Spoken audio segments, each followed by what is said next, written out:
Então, muito boa tarde a todos. Agradecemos a vossa presença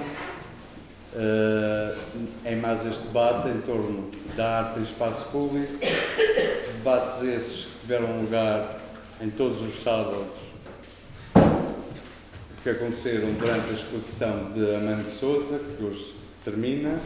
Exposição essa que foi convocada pela generosidade de um grupo de cidadãos que, em boa hora, entenderam homenagear uma das figuras nascidas no Funchal, que é residente cá, e onde desenvolveu toda a sua atividade profissional, o escultor Amando Sousa, que, como sabem, neste momento tem 84 anos e também pede desculpa por não estar presente.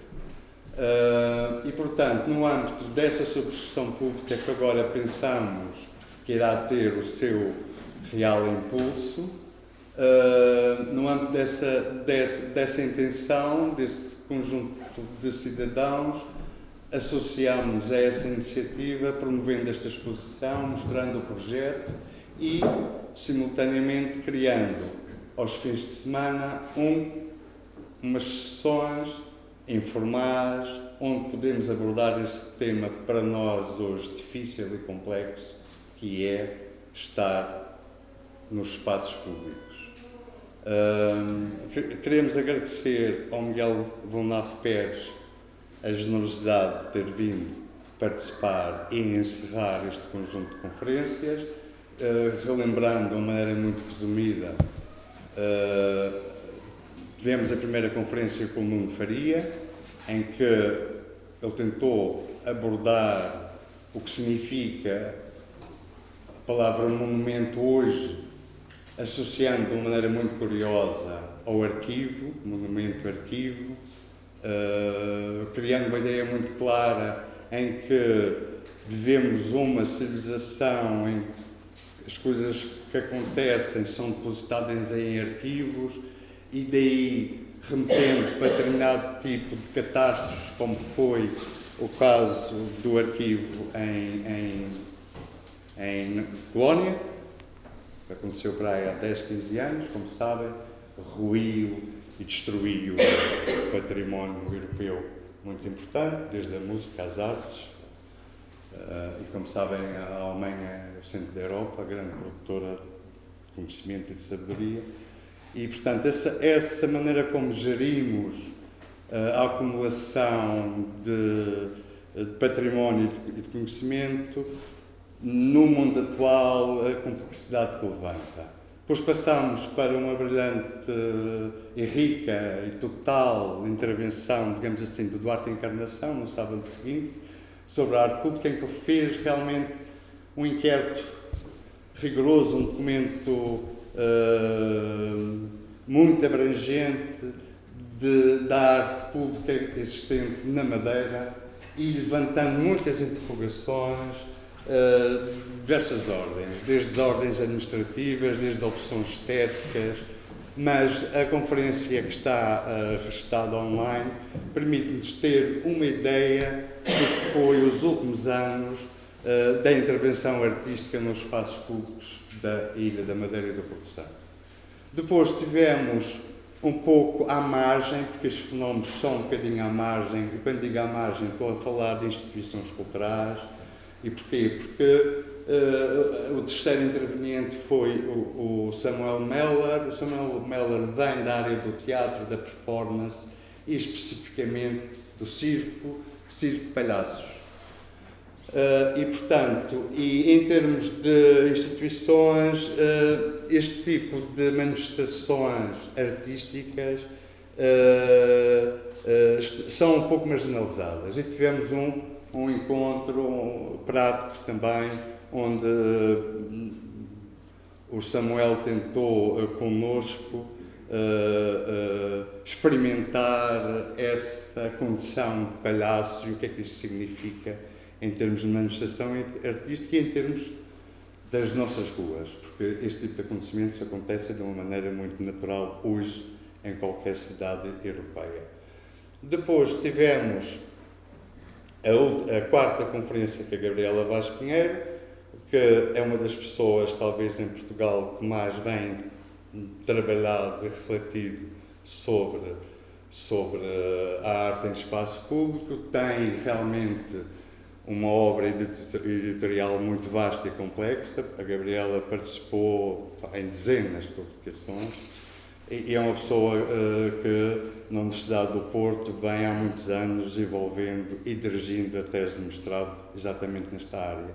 E finalmente temos aqui connosco o Miguel Valnave Pérez, cuja experiência também, quer ligada a determinadas instituições artísticas, quer até como vereador, a tua experiência curta, política, permitiu, porque este lado realmente, ainda há pouco tinha uma conversa aqui com a Raquel, como sabem também é vereadora. Não é vereadora, desculpa. Quem sabe eu confundo estas coisas, está a ver a minha ignorância. Mas estávamos a falar que realmente nós, enquanto entidades culturais ou os artistas, nós temos realmente, quando falamos com os decisores administrativos ou com pessoas ligadas à administração, os nossos discursos às vezes são difíceis de serem conciliados.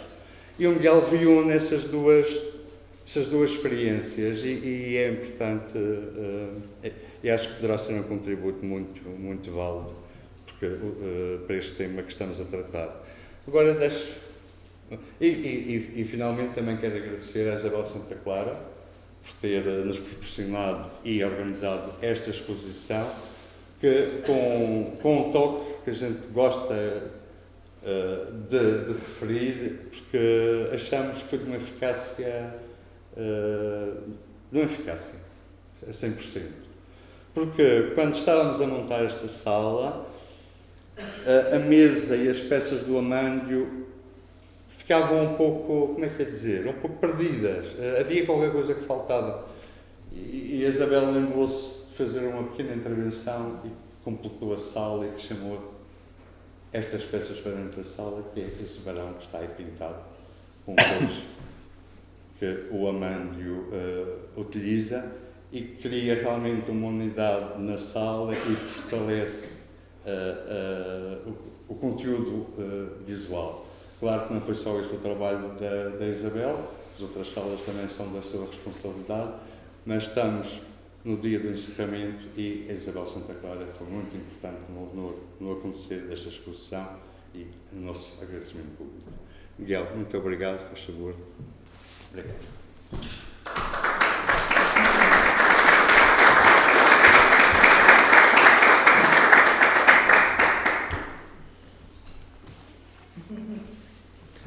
Bom, em primeiro lugar, evidentemente, agradecer à Cecília e ao Maurício este simpático convite. É sempre um prazer vir aqui. Já vim aqui falar de outras coisas, mas genericamente falamos sempre de uma coisa que nos interessa, que é falar de arte, e o falar de arte é também um exercício de arte pública e talvez dos exercícios de arte pública que mais importam hoje em dia, porque a discursividade em torno da arte tem perdido espaço público. É importante que tenhamos todos consciência disso, e tem perdido espaço público. Enfim, vocês, principalmente aqueles que estão um bocadinho acima da minha geração, lembrar-se-ão de um país em que, apesar de tudo, havia jornais que dedicavam 4 e 5 páginas e 6 páginas semanalmente às artes visuais, e hoje em dia estamos cada vez mais reduzidos e a opinião que se vai construindo está disseminada, enfim, em espaços bastante mais exíguos. E, portanto, falar sobre arte é sempre um prazer. Eu adoraria ter outras qualidades como as de palhaço, que de vez em quando exerço, mas não tanto em público. Portanto, fico logo de pé atrás quando me dizem que esteve aqui um palhaço, porque fico logo com inveja. E, de alguma forma, pensar que falar em arte é falar essencialmente sobre aquilo que nos constrói diariamente. O meu privilégio, quando decidi trabalhar em arte, e foi, digamos, não sou daqueles fenómenos precoces, foi até uma decisão bastante tardia, mas sendo uma decisão tardia, tive o privilégio de começar a estudar e a trabalhar praticamente e portanto moldou a minha vida e para o bem e para o mal. Tenho feito coisas interessantes, menos interessantes, mas é aquilo que sou e não me passo disto e portanto desculpem-me a minha modéstia, que no fundo é a transparência da minha vida, genericamente falando, é assim que eu posso explicar. E aquilo que eu gostaria de partilhar convosco hoje, não vou falar de arte pública, enfim, exclusivamente desse tema, vou falar de arte pública em alguns casos concretos, mas vou falar essencialmente também de um substrato histórico que me interessa para percebermos as condições criadas nessa tensão, que pelos vistos o Nuno Faria já referiu, nessa tensão entre aquilo que são questões ligadas ao monumento, porque apesar de tudo, quando falamos da arte pública, confunde-se muito essa ideia do monumento com aquilo que é uma intervenção no espaço público, e a questão da memória. E desculpem tratar-vos como tal, mas eu invariavelmente, e falo muitas vezes em público, e falo muitas vezes para alunos, para pessoas, enfim, que eu às vezes até fico surpreendido, porque são muito mais jovens do que eu imaginaria, não é? Às vezes estou a dar aulas de mestrado e estou a falar de coisas que fiz há 20 anos e as pessoas dizem-me assim, mas eu não tinha nascido, eu fico logo deprimido, não é? Enfim, deve ser a crise da meia-idade, a famosa crise da meia-idade. Mas a questão da memória é uma questão absolutamente fundamental e todos os erros que nós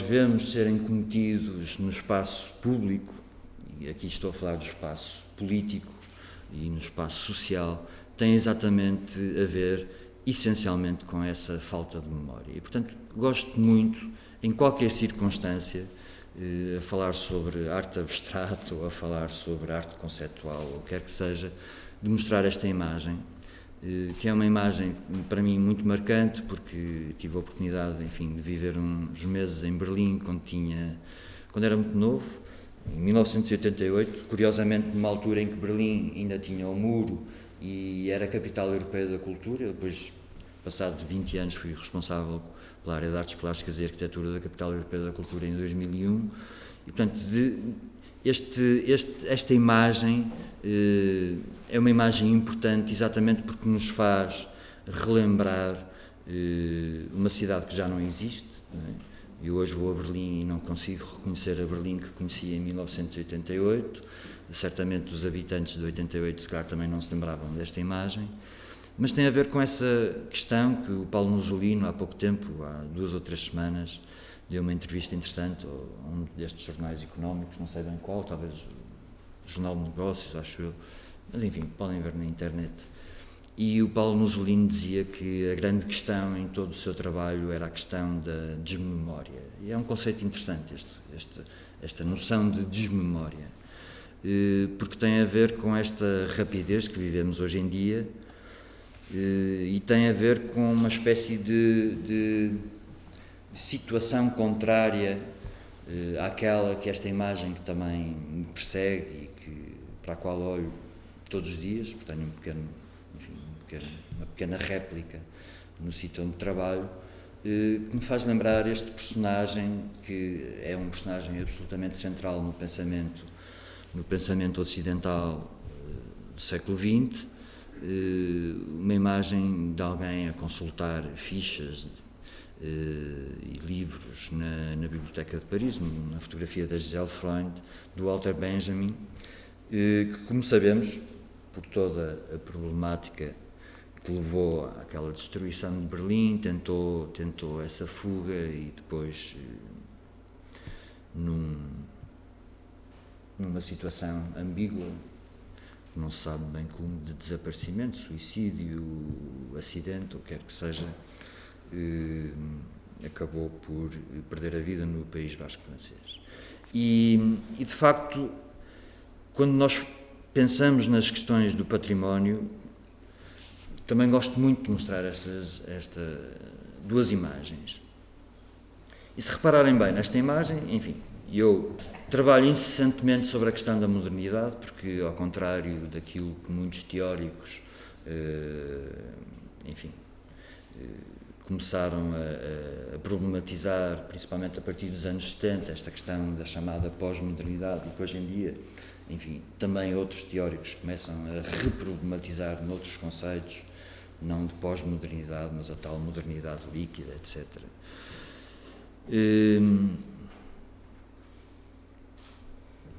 É engraçado que a questão da pós-modernidade, deixa-me fazer um parênteses, e desculpem que eu vou divagar muito, mas a questão da pós-modernidade foi colocada por um teórico da arquitetura quando um complexo em St. Louis, um complexo de habitação social moderna, construída no final dos anos 50, quando em 1971 ou 72, não quero errar, portanto deixo aqui esta dúvida, mas no início dos anos 70 se implodiu, porque se tinha percebido que aquele bairro era um bairro com uma vivência inviável, não é?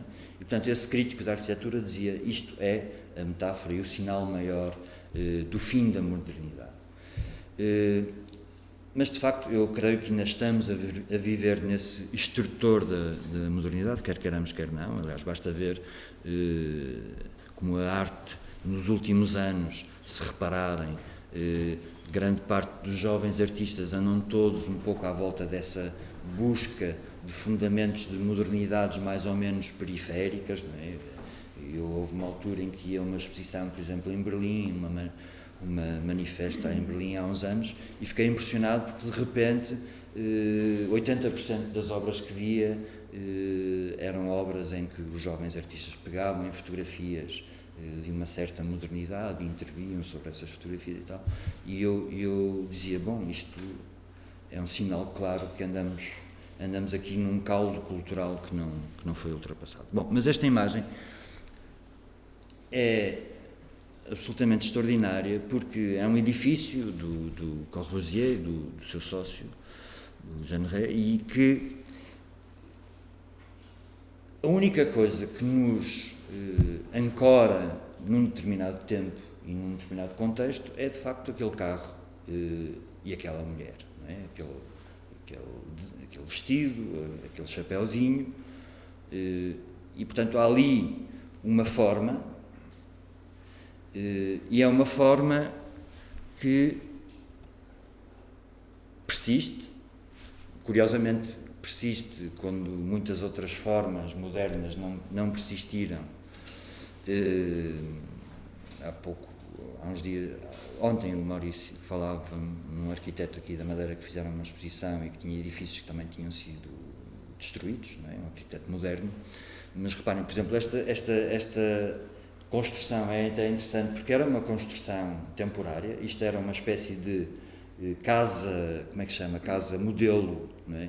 Para um complexo moderno a ser criado na Alemanha, mas por acaso esta casa modelo depois acabou por persistir. E portanto, se nós olharmos para esta forma e se nós transportássemos esta forma agora para aqui, para a esquina da Rua da Bela Vista, punhamos esta forma nesta esquina e as pessoas diriam, arquitetura contemporânea, esquecendo que esta arquitetura contemporânea tem quase 100 anos, não é? E portanto é essa dimensão um pouco estranha da memória e do conhecimento no espaço público daquilo que é a nossa memória coletiva e a nossa cultura, que muitas vezes leva a equívocos gravosos, como sendo as inúmeras construções neomodernas que pululam pela nossa paisagem no século XXI, como sendo, estruturas absolutamente contemporâneas. E reparem como a ideia de património é uma ideia tão estranha. Uma das joias da humanidade, a Vila Savoy também do Corbusier, 2931, exposta no nascente Museu de Arte Moderna em Nova Iorque, que sempre assumiu esta dimensão, digamos, de não ser só um museu ligado às artes visuais, mas mostrar outras dimensões, o design, o cinema, etc. E nisso realmente o MoMA criou um paradigma, mas em 32 tinha aqui uma maquete da Vila Savoy, que toda a gente diria, bom, isto é uma das joias da arquitetura contemporânea, em todos os livros, aparece em todos os livros de História da Arte, mas, curiosamente, em 1965, esta joia da arquitetura moderna estava completamente vandalizada. E, portanto, a noção como nós olhamos para o património também vai mudando muito e vai fazendo com que se reaprenda através da história, mesmo com estruturas e dados adquiridos como esta icónica casa do Corbusier. E esta questão da desmemória, por exemplo, levou-me a um dia, quando estava à frente do Museu do Centro Galego de Arte Contemporânea, fazer uma exposição comemorativa dos 20 anos, e fiz a exposição mais idiota que alguma vez se podia ter feito. Literalmente. A ideia era uma ideia um pouco idiota, que era, ok, o museu faz 20 anos, na altura, dizia 20 anos, eu vou fazer uma exposição enorme, com mais de 100 artistas, só com obras de 1993. Bom, isto, à partida, quando eu disse que ia fazer isto, as pessoas ficaram assim, que coisa mais esquisita e tal, mais estranha. Mas devo dizer que o resultado foi absolutamente surpreendente. Exatamente porque me permitiu materializar uma espécie de corte na história, em que, claro, tinha artistas essencialmente aparecidos nessa altura, e havia momentos interessantes, como este momento. Até está aqui um artista português que para mim era mais interessante nessa altura do que é aquilo, que é agora, que é o João Louro, com uma peça, lembra-se certamente do United Colors of Benetton, não é? Que é a maneira como nós todos vivemos imersos naquela publicidade, que era uma publicidade muito radical, etc. E o João Louro, de uma forma interessante, perverteu essa publicidade e fez uma peça chamada United Killers of Sarajevo. Porque é outra desmemória que nós temos, quer dizer, nós esquecemos que há não muito tempo, portanto em 1993, no coração da Europa, milhões de pessoas foram assassinadas e nós todos a viver o nosso dia-a-dia de uma forma mais ou menos pacífica. Portanto, esta maneira de olhar a história acaba por ser importante. Uma peça do Anthony Gormley, muito curiosa, que é uma pequena, em vez de, antes de ele entrar nesta coisa das grandes escalas, que era um pequeno monte de balas,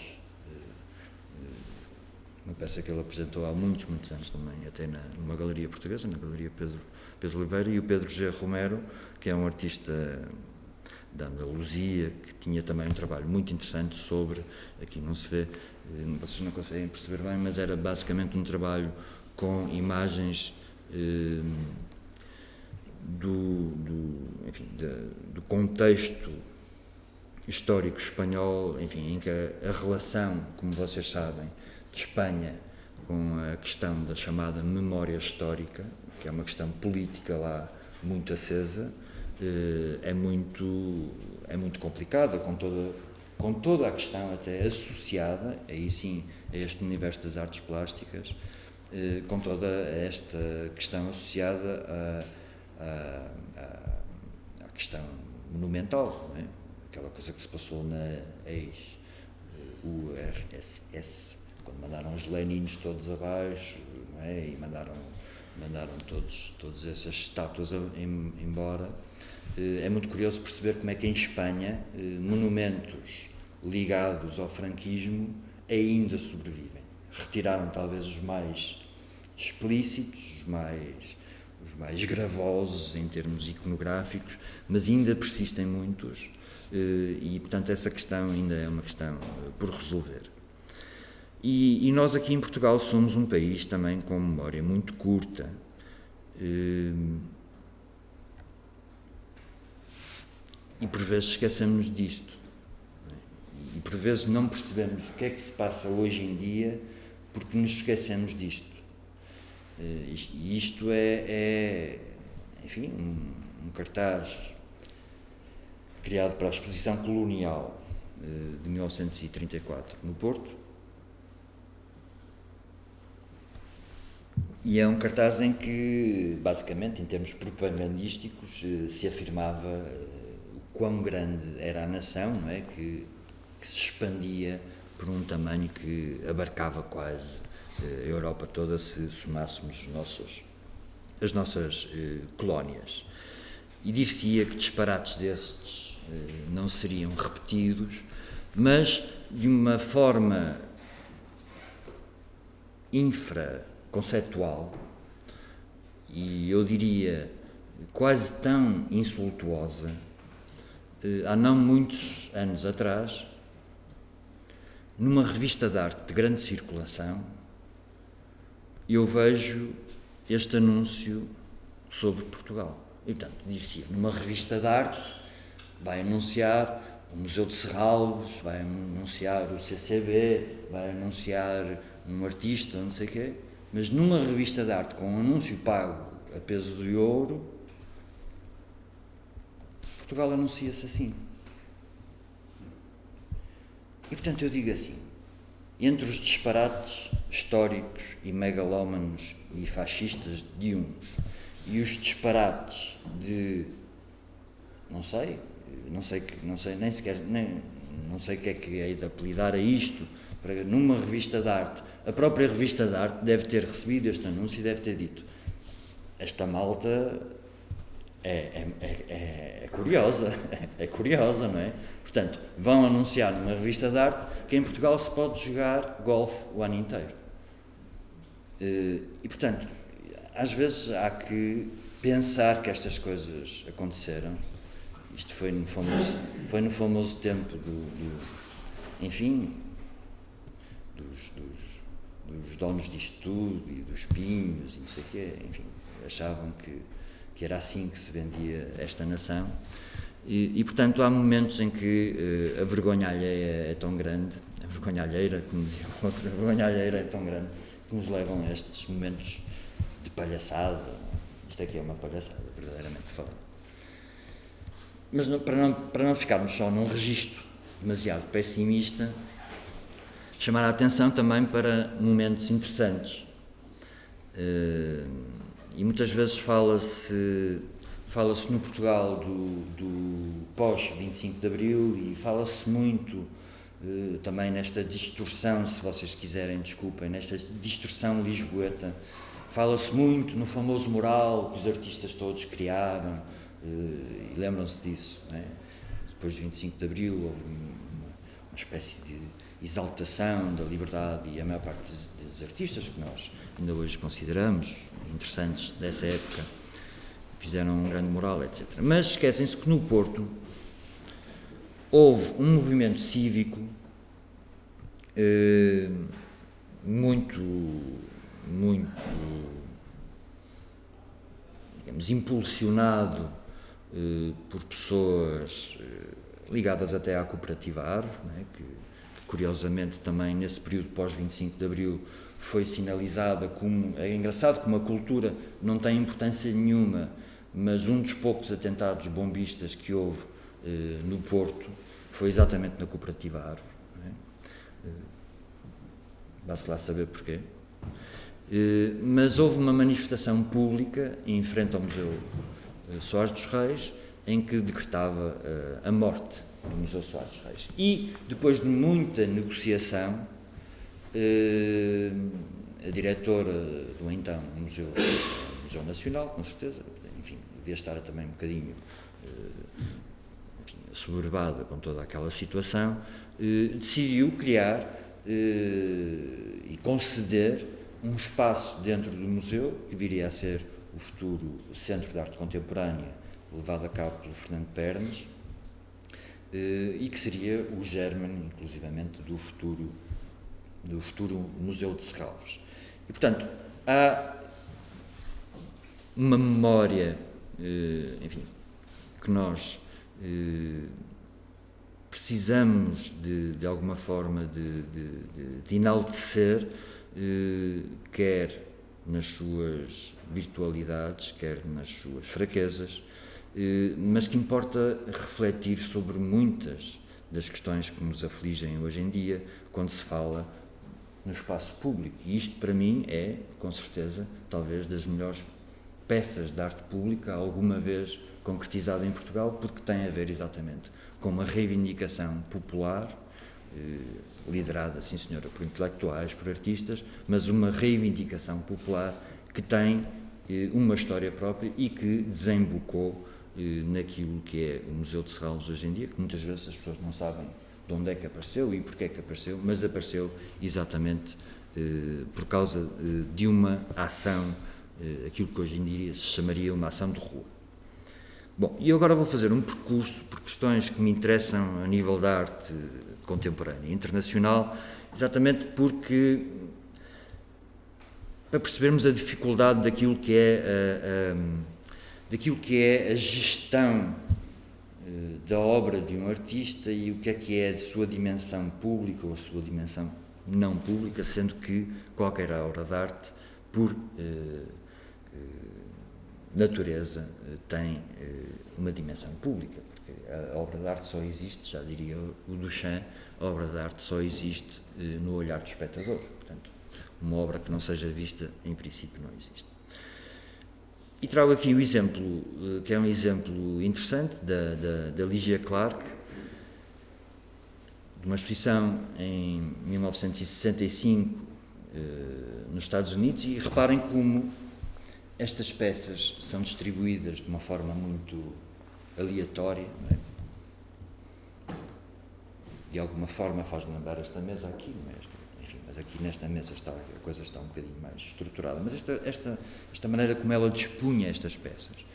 Ora bem, estas peças que no fundo são aquilo que ela chamava os bichos, e que aqui vemos uma isolada, o bicho, aliás, vem aqui naquelas dobradiças, o bicho era uma peça que é uma peça icónica da Lygia Clark, exatamente porque faz aquela transposição entre aquilo que chamou o concretismo brasileiro, não é? Todos nós sabemos a força que a modernidade teve no Brasil, basta pensar em Brasília, 1955, digamos, esse grande projeto utópico que foi criado em 55, e, portanto, essa transição que é feita entre o concretismo e aquilo que depois, mais tarde, chamado neoconcretismo, e a Lygia Clark, enfim, estas formas geométricas são fundamentais, mas exatamente porque permitem uma manipulação pelo espectador, não é? A ideia é que estas formas sejam manipuladas pelo espectador. Portanto, imaginem o que é que representa quando há uns 4, 5 anos, ou mais talvez, numa feira de arte, em base, com a autorização do estate, portanto, das pessoas que tomam conta da obra da Lygia Clark, o que é que representa passar uma peça destas, um bicho, para uma escultura com quase 6 metros de altura? Quer dizer, é a perversão total e absoluta daquilo que é uma vontade fundamental de um determinado gesto artístico. E, portanto, é também nessa dimensão que nós hoje em dia temos que olhar para a arte e perceber o que é neste espaço público uma dimensão que entra de forma decisiva, que é a dimensão da especulação e da especulação financeira associada a determinado tipo de obras.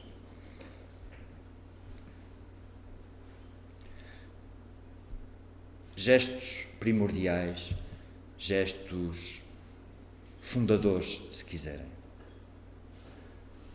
Há uma história urbana, um mito urbano,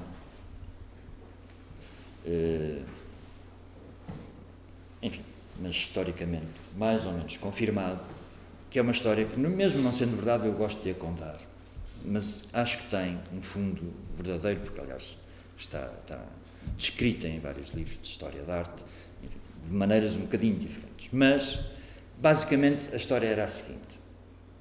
Este rapaz, que é um enorme artista, que eu tive o privilégio de conhecer pessoalmente e entrevistá-lo, o Richard Long, estava na St. Martin's e um dos seus professores era agora Sir Anthony Carr, portanto, um escultor que seria, aliás, o grande tema de debate da grande clivagem na arte do meados do século de 60 do século passado.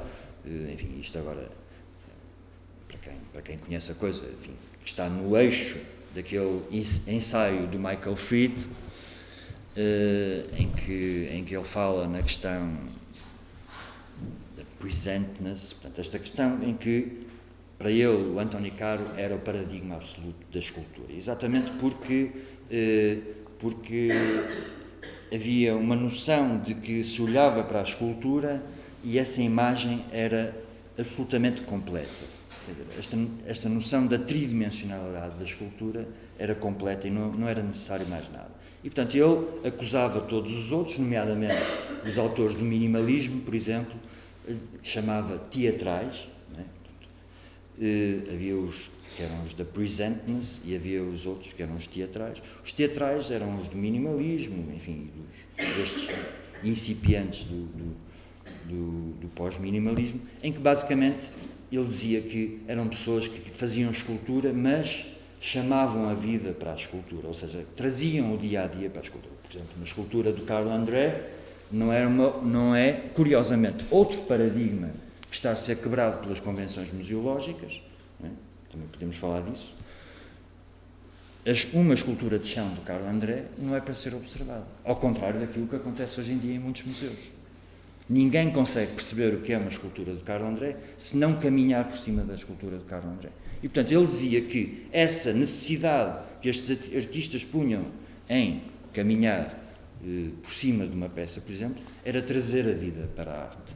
E isso era algo que devia ser abolido. Bom, e, portanto, Anthony Carr, de um lado, professor, e um puto, chamado Richard Long, que estava a apresentar o trabalho final. E o Anthony Carr, então, caríssimo, Richard, como é que estás? Mostra-me o teu trabalho final. E o Richard Long disse-lhe assim, está bem, eu mostro se o senhor me acompanhar 20 km numa caminhada. Porque a minha obra é essa caminhada. E, portanto, são este tipo de paradigmas absolutamente fundamentais que começam a ser quebrados com esta obra, por exemplo, que é uma obra absolutamente efêmera, que ele cria em 67 também, e que é a famosa linha feita a caminhar, que é uma linha que ele faz a andar para trás e para a frente num determinado campo e que existe só na sua memória fotográfica.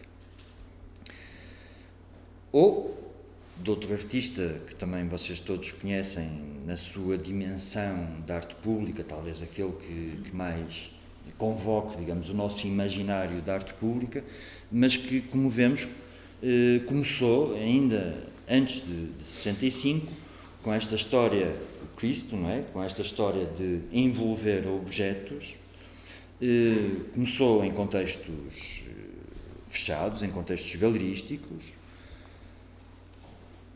para chegar rapidamente àquilo que seriam as suas obras icónicas e que passariam para essa dimensão, enfim, podemos discutir, chamemos-lhe Earth Art ou Land Art, enfim, que é uma diferença um bocadinho historicamente interessante de digerir, mas não interessa muito para aqui, que é uma diferença até um bocadinho entre os autores americanos e os autores europeus, para portanto, isto já em 69, em que passava para esta escala monumental de intervenção na natureza, que é, de facto, ou que criou um dos paradigmas maiores de uma possibilidade de intervenção pública muito curiosa, na medida em que o artista, e que estamos aqui a falar de subscrição pública para uma peça de arte, na medida em que o artista, ao assumir esta dimensão, vai fazer com que todo o seu trabalho, ele e da sua mulher, não é? Porque depois começam a assinar em conjunto, aliás, todo o trabalho dele e da sua mulher seja feito em função da possibilidade de criarem arte pública. Ou seja, tudo aquilo que eles vendem no contexto comercial, basicamente, são, no fundo, subscrições individuais para a concretização de muitos projetos. Só muito recentemente é que, com certeza, o Cristo recebe encomendas diretas, não é? Como foi do Reichstag, etc. Mas todo este percurso, desde finais dos anos 60 até os dias de hoje, o que ele fazia era conseguir, através da venda do seu trabalho, a possibilidade de concretizar aquilo que lhe supostamente interessaria até mais, que era estas intervenções no espaço público. E, bom, a maior referência, e para quem gosta de arte contemporânea, não estou a dizer novidade nenhuma para a maior parte de vocês, a maior referência teórica sobre a questão do monumento neste final do século XX é, com certeza, o Robert Smithson, um dos mais precisos e, ao mesmo tempo,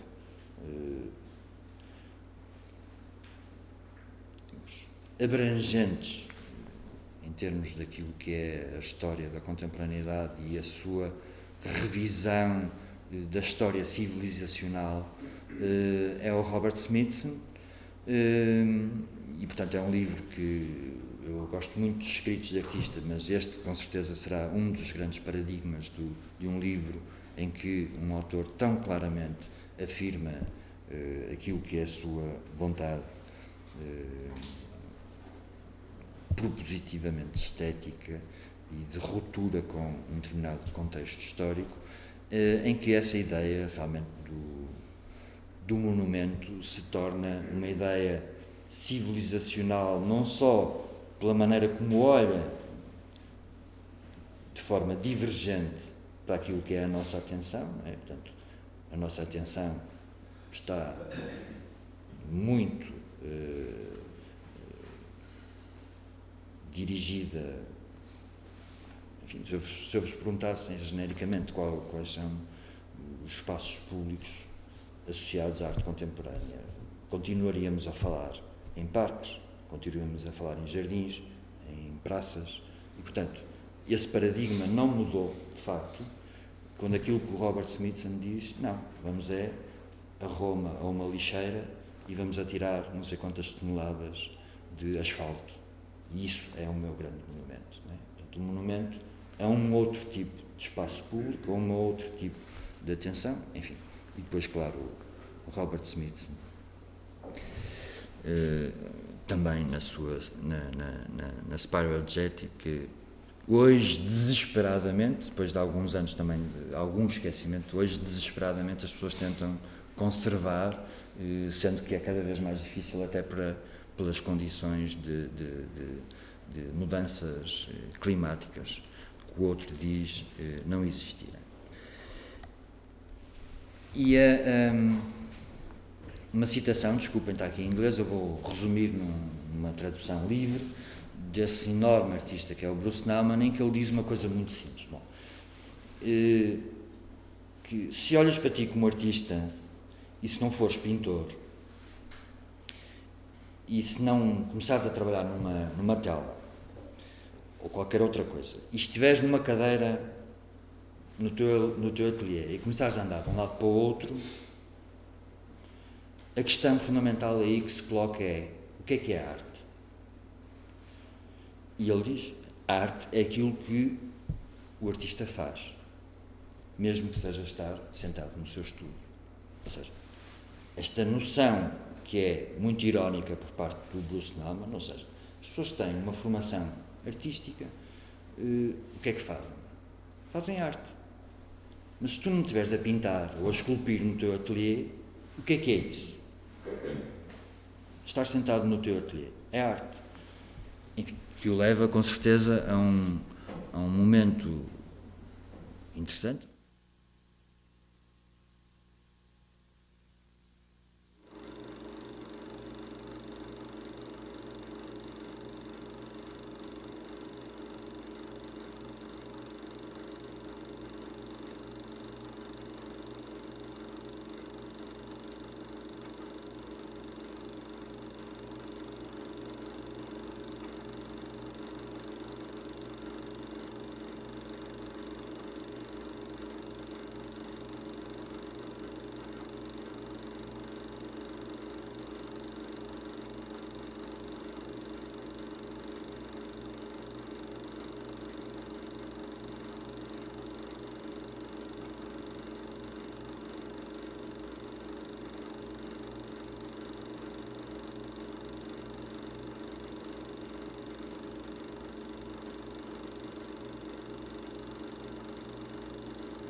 Bom, e o Bruce Nauman, claro, tinha depois nessa dimensão irónica, esta peça também icónica, em que diz que o verdadeiro artista ajuda o mundo a revelar verdades místicas, não é? Porque é um bocadinho aquele preconceito que todos temos, que o que é que nós procuramos na arte? E achamos que os artistas são aqueles que nos podem revelar essas verdades místicas.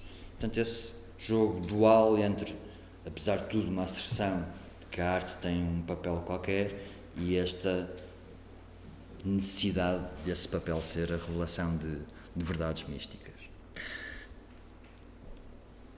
E um dos trabalhos mais bonitos que eu conheço desta altura, que é um trabalho do Douglas Hubler, que é aquele famoso artista que dizia que não gostava de acrescentar mais objetos ao mundo, que não sei se conseguem ler, mas diz aqui a linha acima está a rodar na sua base à velocidade de uma revolução por dia. Ou seja, esta noção de que entre o desenho e a linguagem se pode criar um mundo que é um mundo sugerido, enfim, e que determina muito daquilo que é a arte conceptual neste pequeníssimo desenho de Douglas Hubler, que é também uma peça que a mim me agrada particularmente. E a questão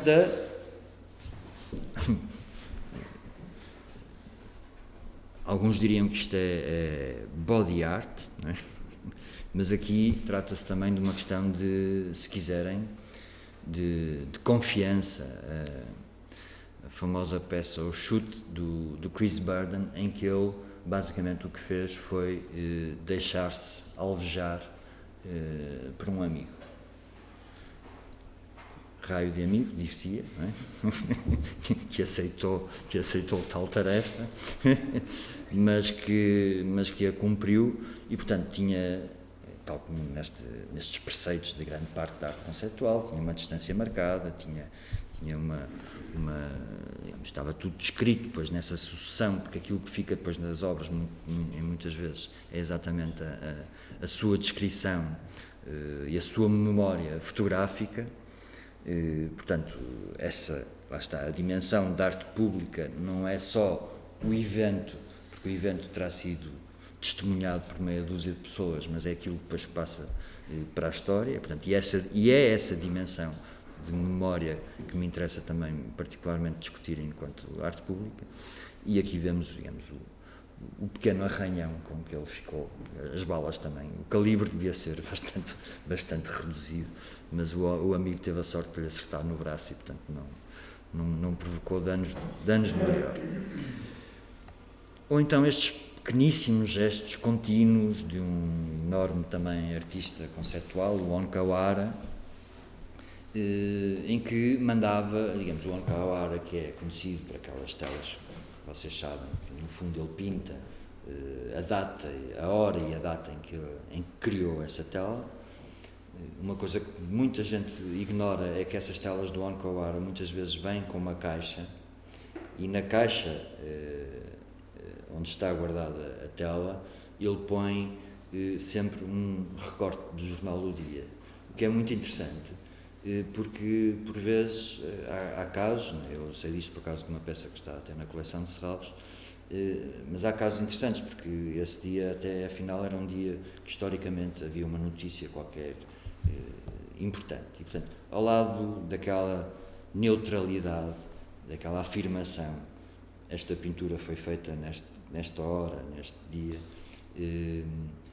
apesar de tudo há ali um substrato também histórico e de memória que é importante.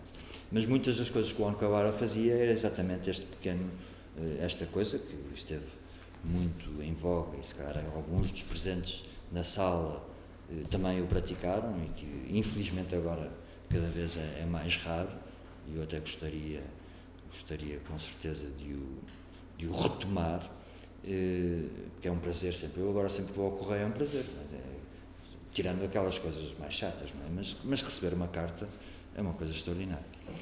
Mas realmente nesta altura, principalmente a partir dos anos 60, muitos artistas, naquilo que depois se convencionou chamar a mail art, faziam isto, e o Onkawara fazia isto consecutivamente também, paralelamente ao universo da pintura, em que mandava estes postais, e tão simples quanto isto. Um postal para a Lucy R. Lippard, que é autora de um livro que vamos já ver a capa a seguir, Lucy Lippard, e ele mandava um postal só a dizer assim: eu hoje acordei às 12h17.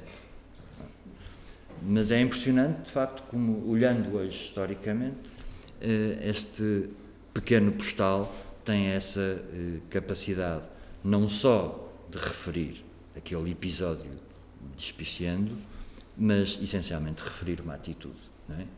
E essas atitudes são as atitudes que são problematizadas neste livro, também absolutamente icónico e histórico, que eu aconselho, que é o livro da senhora a quem o Onkawara mandou aquele postal, a Lucy Lippard, que chama 6 anos, e enfim, chama 6 anos, e depois todo aquele título, mas que basicamente documenta todo o tipo de ações mais ou menos efêmeras entre 1966 e 72 em muitas partes do planeta, e em que ela faz este levantamento absolutamente único, interessante, de muita gente que estava exatamente no sentido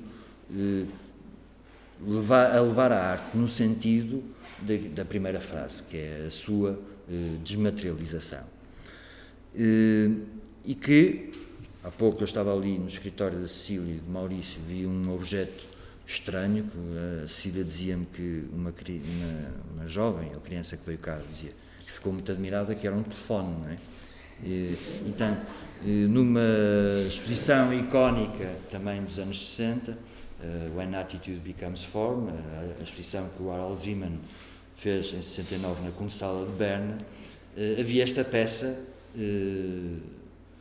interessante do Walter de Maria, em que basicamente o que ele dizia é ao espectador, uma espécie de reto ao espectador, a dizer: bom, telefone e estarei do outro lado da linha. Portanto, essa noção também que a arte se processava, neste momento tecnologicamente, mas se processava fora do próprio espaço da exposição, e isso era muito interessante, e era uma das asserções básicas de grande parte destes artistas, tal como esta obra também absolutamente extraordinária do Lawrence Wiener, que também tenho uma história para contar sobre a história, que eu assisti pessoalmente, que é a withdrawal, portanto a retirada de uma parte de uma parede, ou seja, a arte não é um processo construtivo, aditivo, mas é um processo basicamente de subtração. E o que é muito engraçado é que eu fiz uma exposição do Jeff Wall no Centro Galego de Arte Contemporânea, em que o Jeff Wall fazia uma espécie de exposição com as suas afinidades eletivas. E havia uma sala que tinha uma peça do Carl André, duas pinturas absolutamente extraordinárias de 59 do Frank Stella, um Dan Flavin e esta peça do Lawrence Wiener, que na altura em que se pediu a peça ainda não era propriedade, portanto foi comprada nesse ano, em 2015, para a coleção do MoMA. E é claro, aqui o que se compra não é uma peça, o que se compra é, evidentemente, uma instrução, não é?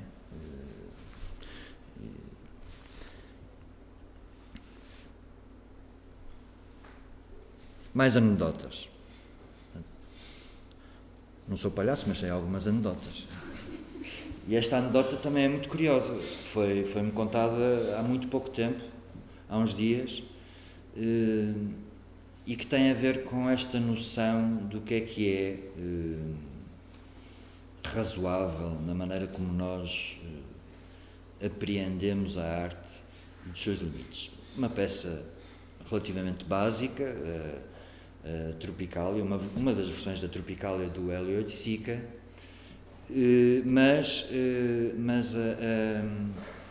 esta peça, para além de ter, digamos, uma secção em que se entra com areia, etc., tem, de facto, no seu interior tem animais vivos. Não é? E o problema é que hoje em dia há muitos museus que não permitem a exibição de animais vivos e, portanto, já não tem numa visita que alguém fez a uma reinstalação desta peça recentemente no museu inglês, já não tem papagaios, tem só uma gravação de papagaios, não é? Porque, de facto, esse puritanismo, aliás, tinha acontecido também com uma peça do Cílio de Meireles, quando foi a sua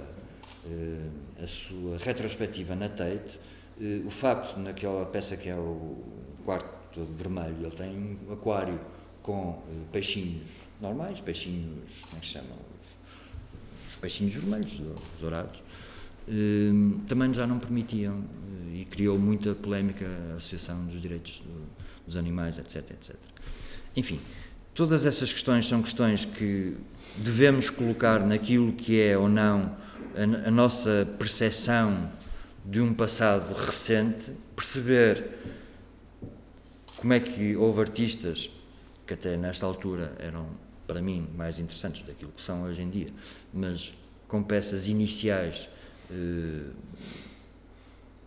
de rompimento, claro, com paradigmas, como a escultura cantante do Gilbert and George, também, curiosamente, um trabalho de final de curso, não é?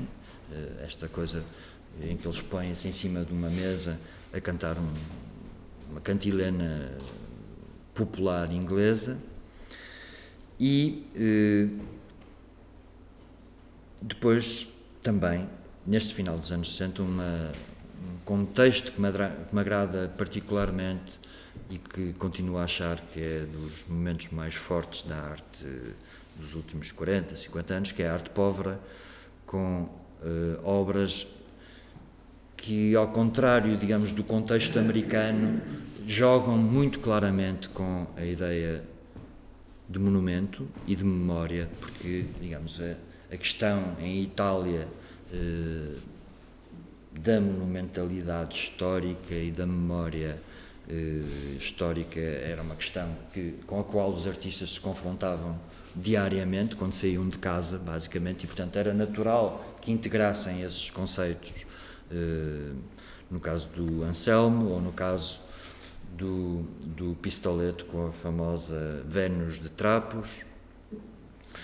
O Pennoni, com uma das mais bonitas obras também, para mim, dos últimos 40 anos, que é este autorretrato em que ele próprio criou, mandou fazer umas lentes de contacto, que no fundo são uns espelhos, ou seja, um autorretrato que é uma impossibilidade, digamos, dessa visão mais psicológica de, vamos lá ver o que é que este olhar nos diz. Então aquele olhar, o que nos diz é exatamente remeter para a própria imagem do espectador. o Gilberto Osório com a peça Os Microfones, que era uma peça que basicamente era montada, enfim, imaginemos, a peça está montada aqui e depois disseminada por todas as outras salas, ou seja, qualquer espectador podia pegar no microfone,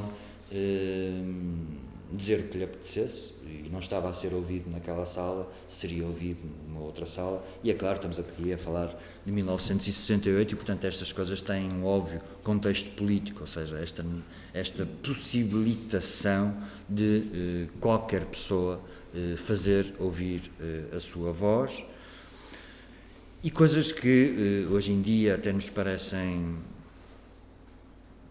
relativamente impossíveis à luz daquilo que eu disse sobre os peixinhos vermelhos ou de papagaios, não é? Que é, quer dizer, fazer uma exposição com animais, com cavalos, como é o caso do recentemente falecido János Cornelis. E, por falar em memória,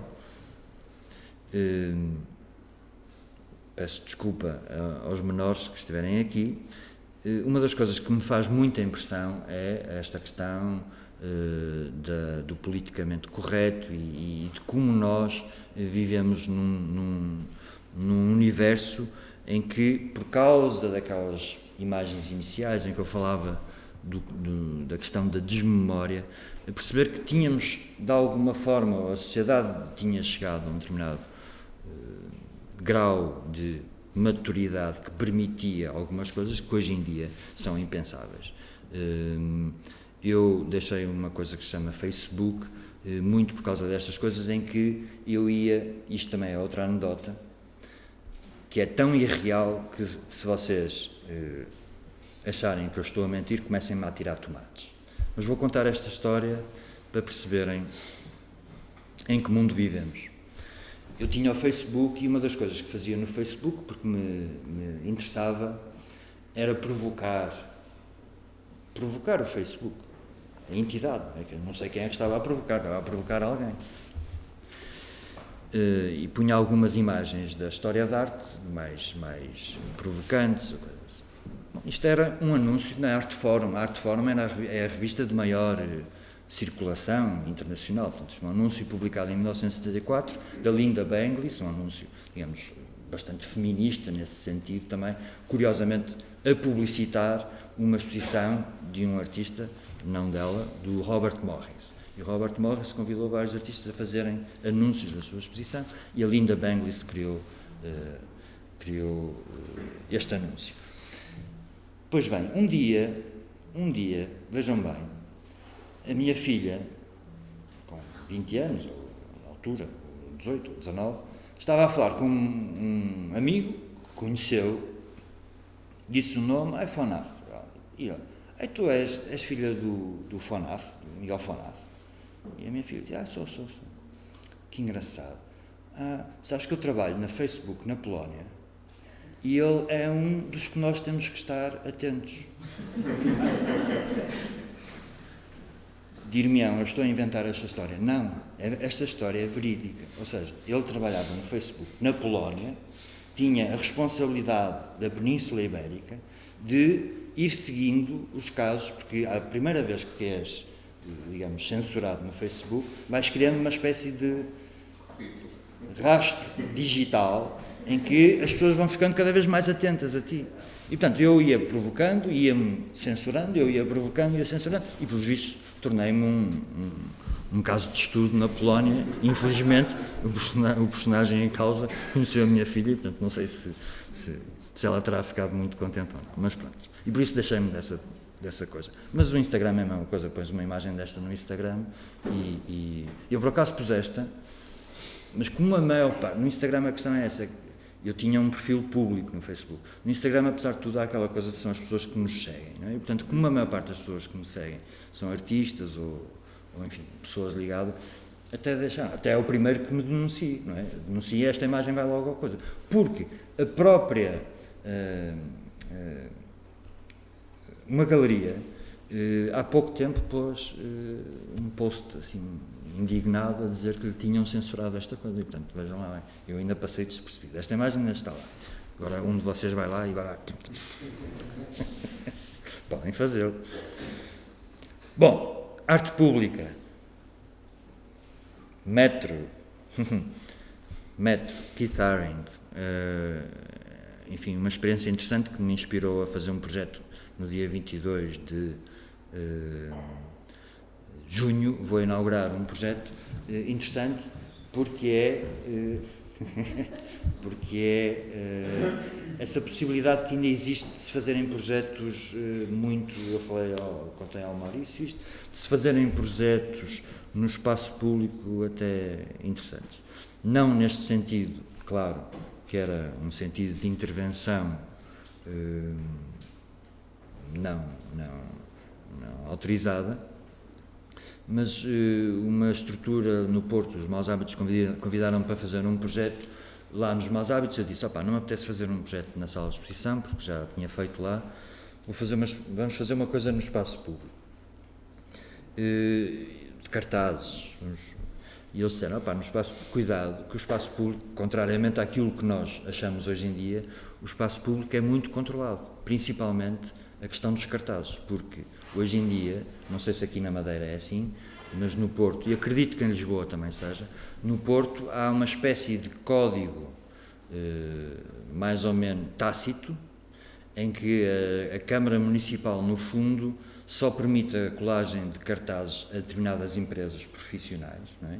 E essas empresas têm um código também muito próprio, ou seja, colam por cima de cartazes de coisas que já deixaram, ou seja, se tu vais colar, imagina, estás a publicitar um concerto para a semana, se vai lá uma empresa e cola um cartaz por cima, é logo dada como empresa, e aquilo é uma máfia que, enfim, não é como à noite, mas quase, ou seja, há 2 ou 3 empresas que controlam isso, e portanto, se pões um cartaz num outro espaço qualquer, é a própria Câmara Municipal que normalmente retira logo no dia seguinte.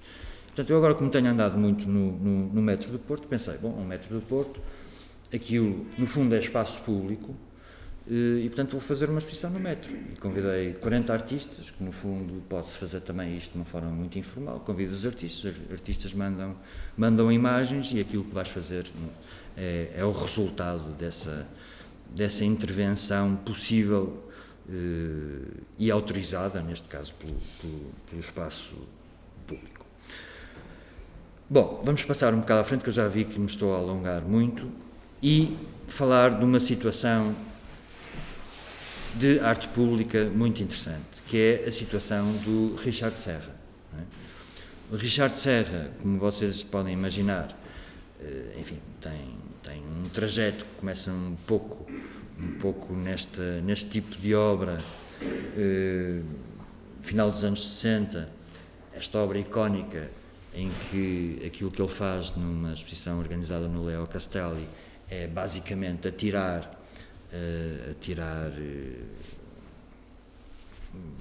resíduos de LED é chumbo, não é? Chumbo.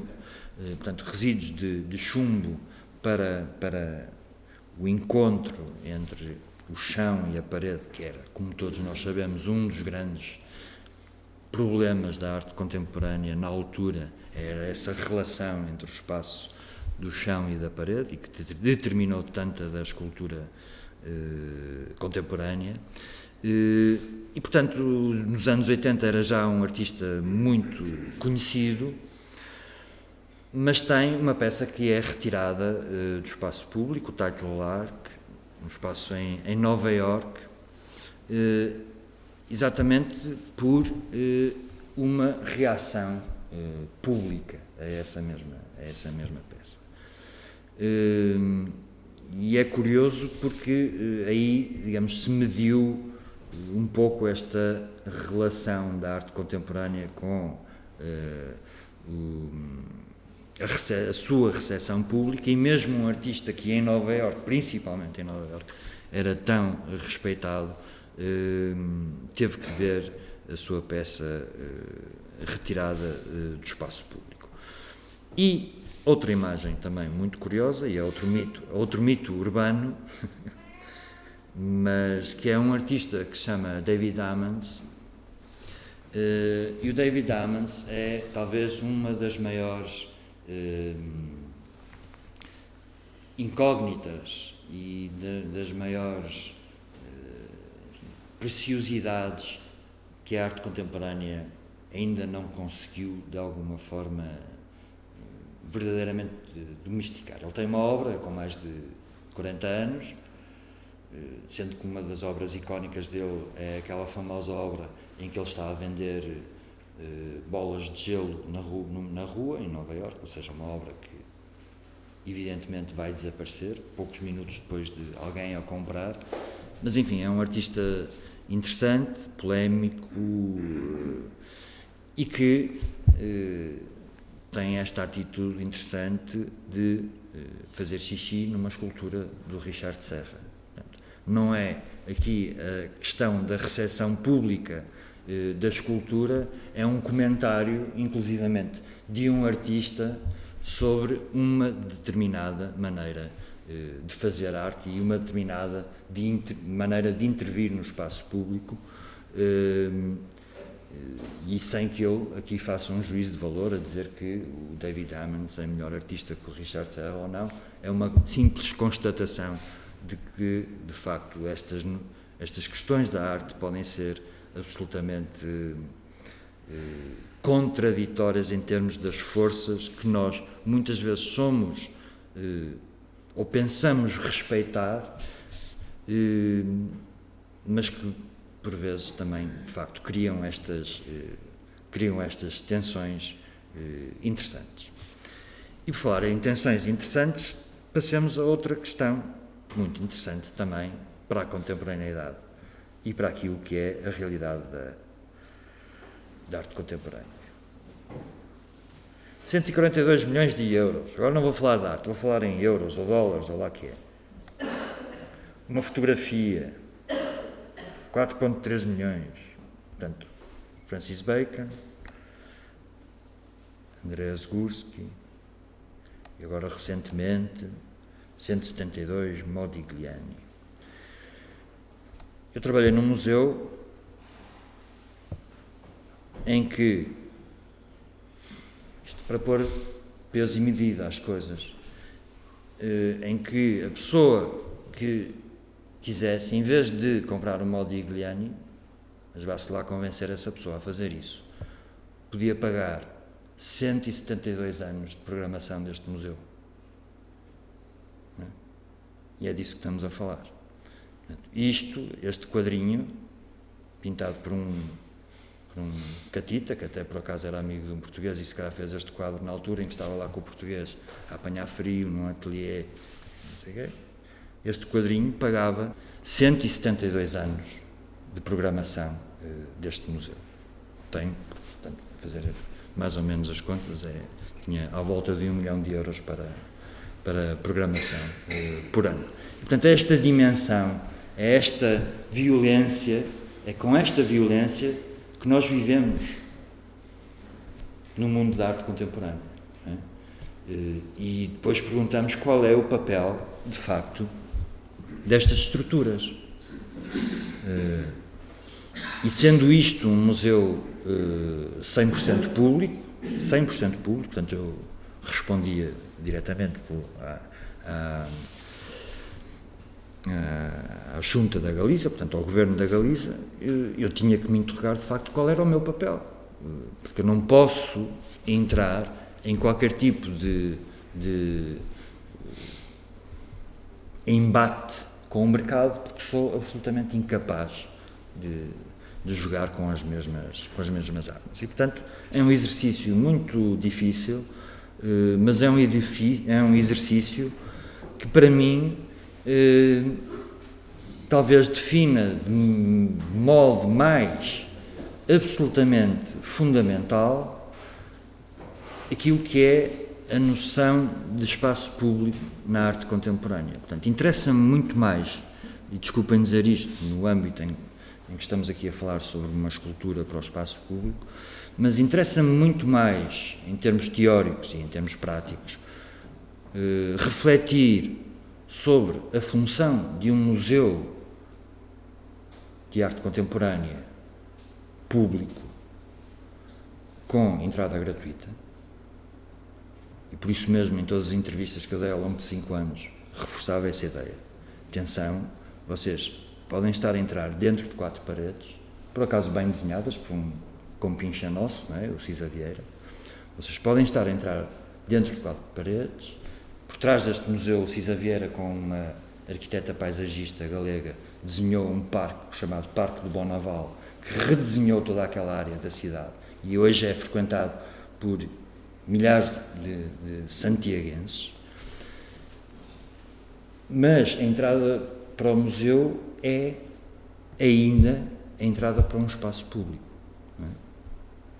E é esta noção que me interessa discutir. E é esta noção de museu também que me interessa discutir. Tal como a entrada para esta galeria, acho eu, podes-me contrariar se não for verdade, Maurício, a entrada para ver uma exposição de arte contemporânea nesta galeria ainda não se cobra, não é?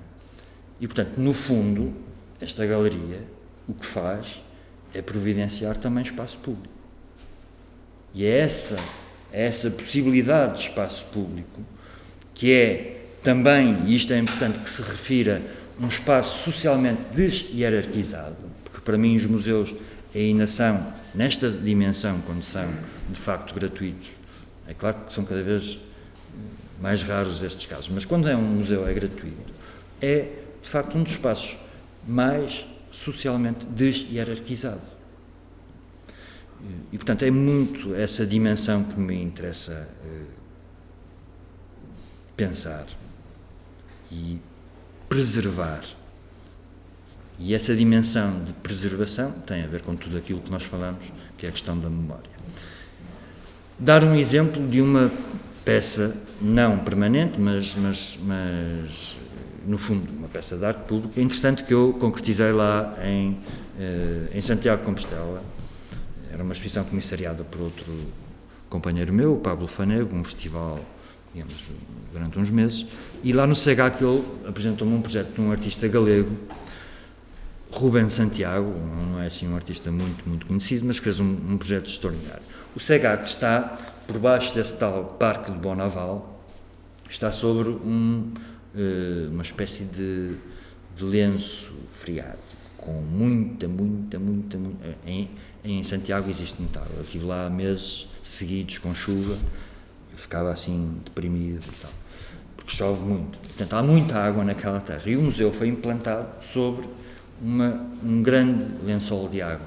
E, portanto, o museu tem que estar constantemente a tirar água para fora. O que este artista fez foi uma reflexão sobre, lá no cimo do Parque de Bonaval, é a grande central da água na Galiza. E a água é um bem que muita gente não imagina, mas de facto a água potável, canalizada, é um bem que não é neutro, não é? No sentido em que não é a água, não está lá e depois distribui-se. Portanto, há uma decisão que, de alguma forma, pode ser mais ou menos política, mas há uma decisão de como é que se distribui a água.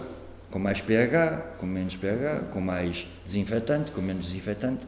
E, portanto, aquilo que ele nos chamou a atenção foi exatamente para essa questão e para a questão, depois, também, do museu estar, de facto,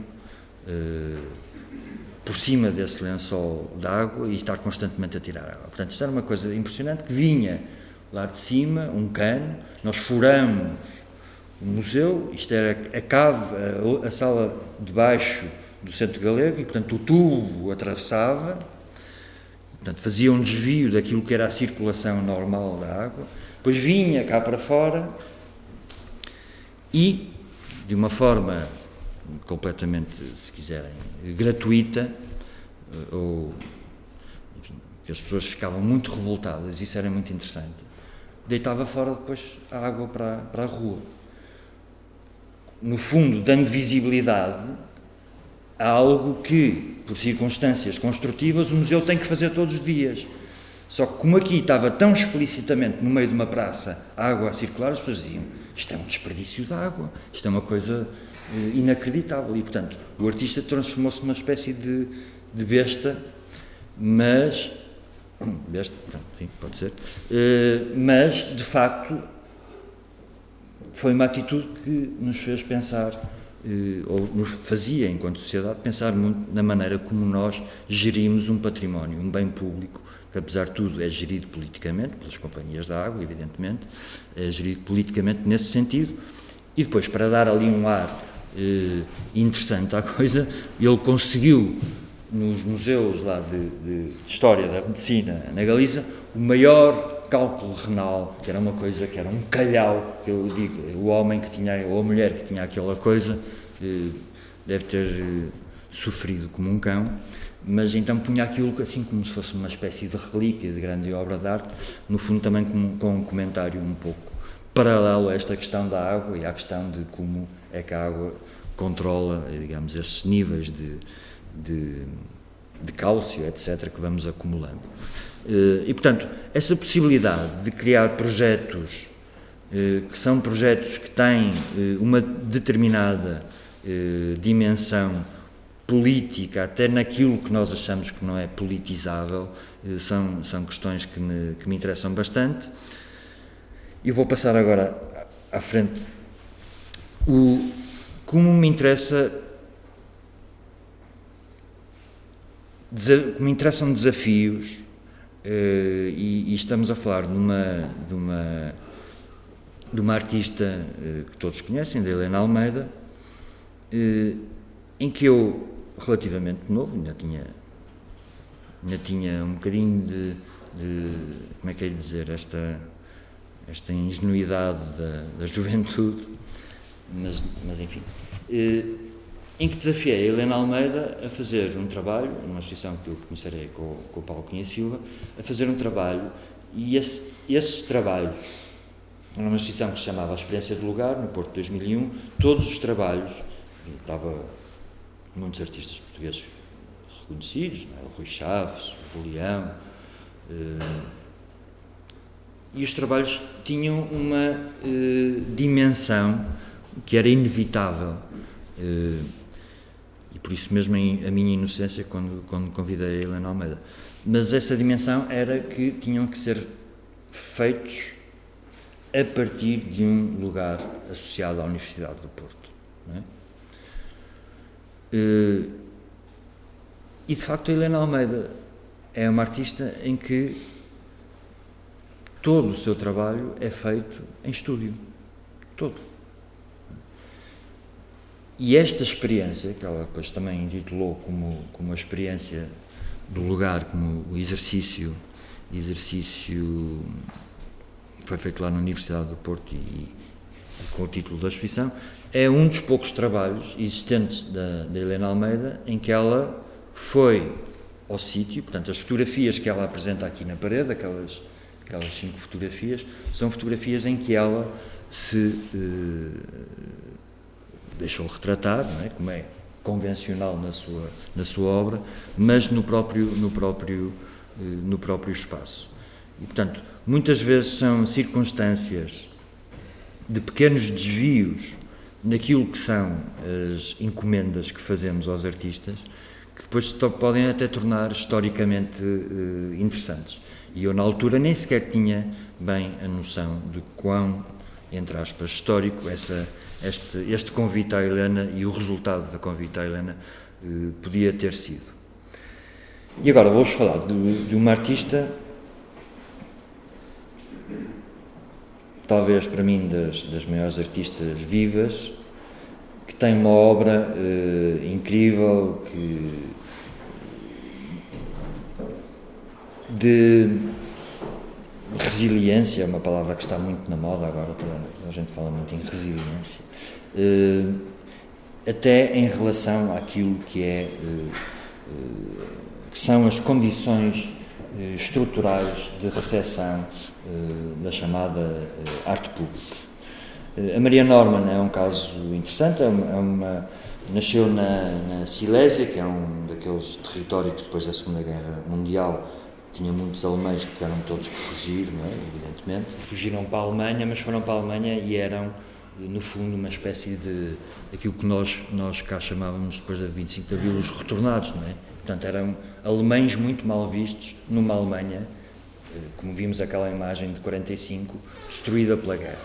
Portanto, foi uma pessoa que teve uma infância complicada e depois, entretanto, os pais emigraram para os Estados Unidos, para a Califórnia, e ela formou-se enquanto artista na Califórnia. E é uma pessoa que trabalha essencialmente no espaço público.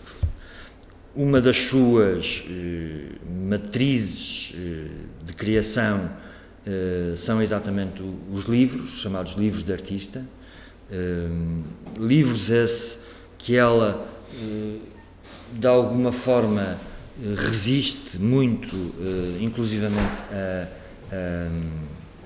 a vender. Portanto, tenta sempre que os livros sejam obras dirigidas para o mercado, para o universo das bibliotecas de arte, etc. Mas aquilo que eu vos queria falar era basicamente de um projeto, por exemplo, que é um projeto que eu vi na Alemanha e que foi uma das obras que mais me impactou.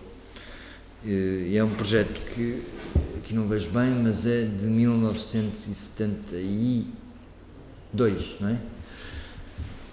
Eu sem óculos, desculpem lá, devia estar de óculos, mas não vejo bem. Feito entre 1972 e 2000. Portanto, a minha primeira pergunta, logo à partida, é: que entidade suporta um projeto que se estende de 1972 a 2000? Não é? Nos nossos tempos, ou uma entidade mesmo museológica, a Maria Norman teve muitos projetos em museus que eu sei que demoraram mais de 10 anos a fazer. 10 anos, na maior parte dos casos, nem sequer é o ciclo de vida de um diretor. Ou seja, muitas vezes ela teve que trabalhar com 1, 2, 3 ou 4 diretores diferentes. E, portanto, isto é muito interessante porque demonstra um pouco como é que uma artista, é uma artista de facto diferente nesse sentido, aliás, porque a sua inscrição no mercado é quase, sendo uma artista reconhecida desde os anos 60, a sua inscrição no mercado, apesar de trabalhar com a maior e mais potente galeria, ter trabalhado, nem sei se ainda está lá no nome dos artistas ativos, que é a Marian Goodman. Portanto, ela começa a trabalhar com a Marian Goodman logo há 20 ou 30 anos, mas não tem essa inscrição no mercado e consegue promover projetos destes. E, portanto, é preciso, de facto, há uma noção, digamos, de duração que contraria o tempo, eu diria, institucional e o tempo profissional, mas que ela leva aos limites para a criação das suas peças. As suas peças muitas vezes têm no seu interior espaços de habitação, enfim, que é uma coisa que hoje em dia se replica muito, mas que ela de facto começou a fazer há mais de 20, 30 anos, espaços de habitação para quem, como ela costuma dizer, para quem vier, ou seja, esta ideia de que o espectador pode entrar no espaço e pode lá passar um dia ou uma noite, portanto é um espaço também a obra de arte e esta intervenção pública é um espaço de acolhimento vital. E depois digamos, esta peça tinha uma dimensão que aqui não se consegue traduzir de facto de forma na fotografia, mas esta imagem, isto é um edifício que manualmente o espectador pode manipular para se ir, digamos, abrindo o próprio edifício, e aquilo que faz esta abertura, que é uma abertura também superior, aquilo que faz é uma espécie de pintura abstrata, exatamente com a entrada de luz, né, que é controlada no fundo por essa micro, quer dizer, ainda são os revelar os centímetros, mas que o espectador, ele próprio, imagine que estamos aqui nesta sala, esta sala tinha ali uma fissura e eu com a manivela fazia abrir esta sala e a luz do sol começava a entrar e ao entrar numa determinada posição cria uma mancha abstrata, uma mancha branca abstrata. Portanto, uma das peças que eu realmente digo, ou como espectador e interessado, eu diria que é daquelas peças que vale a pena esperar 20 anos ou mais para que essa concretização seja viável.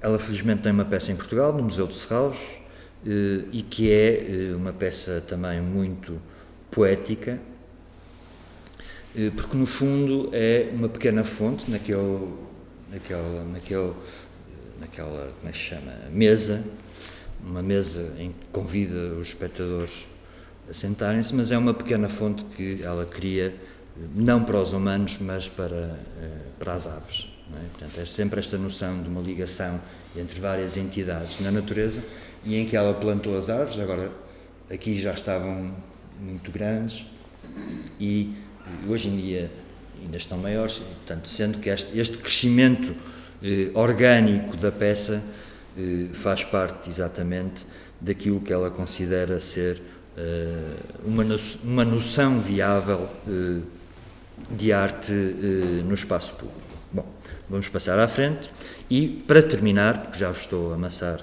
de forma tortuosa,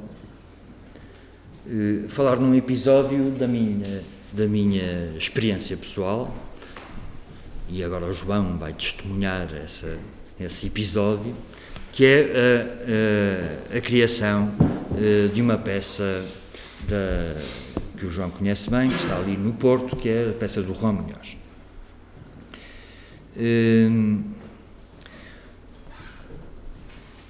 O contexto em que esta peça é criada é muito interessante. Eu fazia parte da equipe do Porto 2001 e um dia vem um representante de uma empresa espanhola e diz que queria dar apoio à possibilidade de no Porto se fazer um concurso de arte jovem para a criação de uma escultura pública. Ou seja, fazer um concurso, a empresa dava X e alguém decidiria e depois quem ganhasse o prémio fazia uma escultura pública. E uma das questões que eu me coloquei imediatamente foi, bom, esta coisa da arte pública tem um problema, é que eu vou viver com aquilo para o resto dos meus dias, não é? Uma pessoa fazer uma má exposição, como todos já fizemos, ou fazer uma má obra de arte, podemos sempre queimá-la, ou a exposição esquecê-la e etc. Agora, a arte pública tem essa dimensão de uma certa perenidade que me assustava imenso. E, portanto, querendo-me defender desse contexto, disse ao senhor da empresa, uma empresa que passa publicidade, já agora, quem é mecenas merece ser publicitado, que se chamava Crédito e Caucione. Eles faziam sempre grandes, quer dizer, faziam sempre atividades mecenáticas, enfim, em contextos importantes, estavam a abrir uma filial em Portugal e queriam fazer lá qualquer coisa. E eu disse, olha, deixa-me pensar uns dias e vamos ver o que é que se pode fazer. Bom, e pensei, e em vez de pensar numa estrutura em que houvesse um concurso, eu disse, se calhar posso reverter isso e fazer exatamente o contrário. Vou pensar no artista que eu gostava de ter no espaço público no Porto e ver como é que seria possível concretizar esse projeto e vender esse projeto ao patrocinador. E pensei no João Munhoz E, portanto, fui ter com o Vicente Todoli, que era, digamos, amigo íntimo do Juan Munhoz, expliquei-lhe o que é que se estava a passar e perguntei-lhe ao Vicente se achava que era viável o Juan Munhoz fazer uma peça de arte pública por, na altura, falávamos em contos, por 20 mil contos, que são, hoje em dia, 100 mil euros, basicamente, 100 mil euros. Que não eram menos, ao princípio eram menos, passou a ser mais quando depois foi o Juan Munhoz, pronto, mas isso é outra história. Mas era um bocadinho menos, pronto, imaginemos, eram 15 mil contos, e portanto, o Vicente disse-me logo, Miguel, eu acho que sim, acho que o Juan é capaz de aceitar, é evidente que é por muito pouco dinheiro, mas ele é capaz de aceitar, vamos falar com ele, e fomos falar com ele a Madrid, e o Juan veio depois ao Porto, e eu, na altura, no Porto de 2001, como vocês se lembrarão, havia muitas zonas da cidade que estavam a ser intervencionadas, e uma das zonas era o Jardim da Cordoaria, uma intervenção do arquiteto Camilo Cortesão e da Mercedes, que depois foi muito polémica, enfim, mas isso são outras histórias. Mas na altura, depois viemos ao Porto e mostramos este espaço ao Juan Munhoz, e ele ficou logo encantado, porque estas árvores têm uma espécie de cancro, e portanto têm umas raízes muito, enfim, com um cancro, não é, próprio, e portanto é um espaço realmente interessante e impressionante.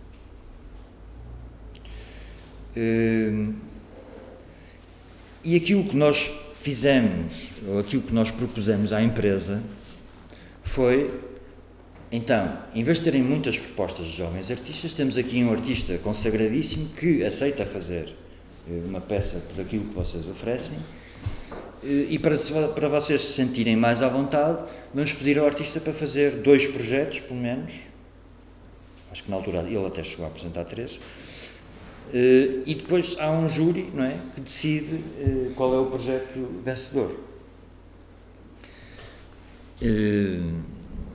O Juan Munhoz apresentou 2 projetos, sendo que este também não era desinteressante, não é? Mas não foi o que foi depois escolhido, em que basicamente ele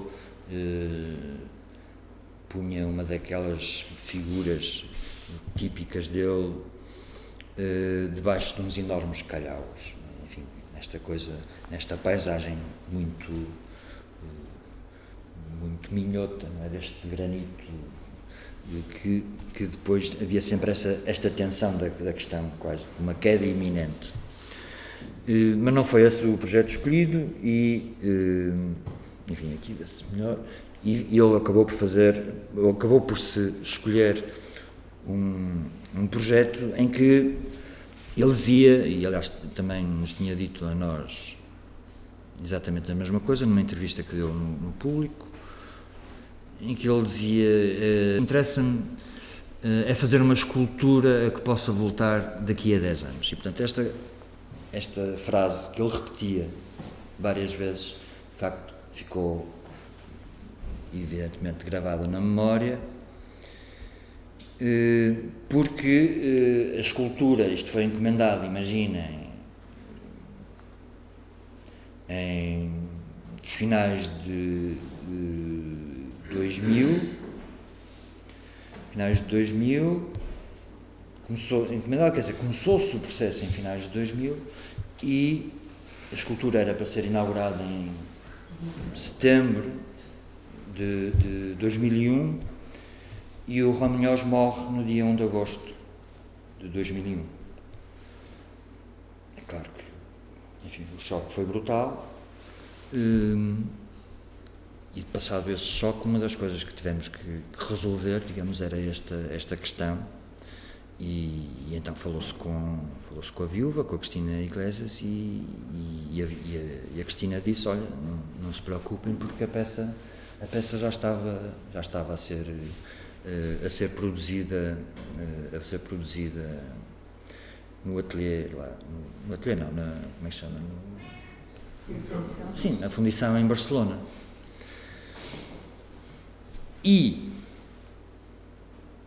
o que é mais extraordinário, enfim, pensando agora em termos daquilo que nós falávamos há pouco, da questão da especulação financeira associada à arte e essas coisas todas, o que é mais extraordinário é que, de facto, o Juan Munhoz